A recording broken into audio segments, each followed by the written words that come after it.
Сәлем достар, бүгін сіздерге күріш қосып жасалатын тефтелиді көрсеткім келіп тұр.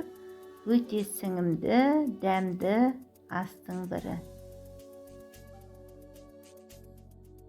Міне қандай керемет. Міне осылай дайындап аламыз. 50 грамм күрішті алып, осылай бір қайнатып астын өшіріп қойдым, дайындап. Салмамызға былай перец, помидор, пияз, сәбіз, картопты осылай кесіп әдемілеп дайындап аласыздар.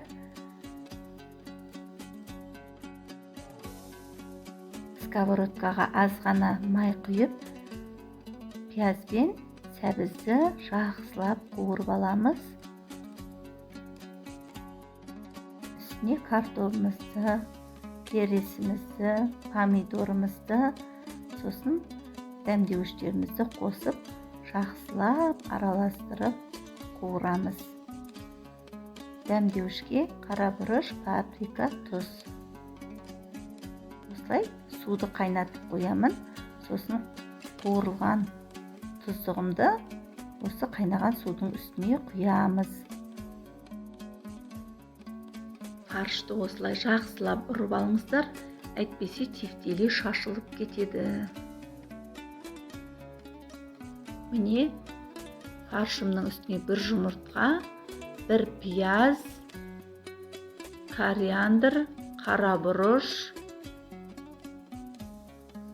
тұз салдым. Көрдіңіздер ме? Енді осыны жақсылап араластырамыз. Сосын осылай 50 грамм дайын болған күрішімді үстіне салып, жақсылап араластырдым. Міне тағы да жақсылап ұрамын. Одан соң барып форма жасаймын.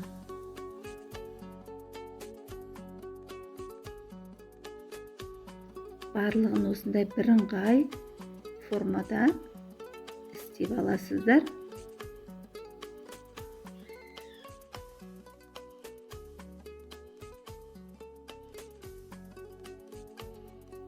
Осылай дайын болған тефтелилерімізді қайнап тұрған сорпамызға саламыз.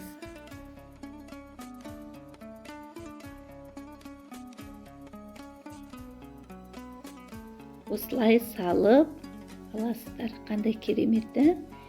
Етке, сорпа бетке дейді ғой. Әрі сорпалы, әрі етті тағам, өте сіңімді. Ас болсын достар.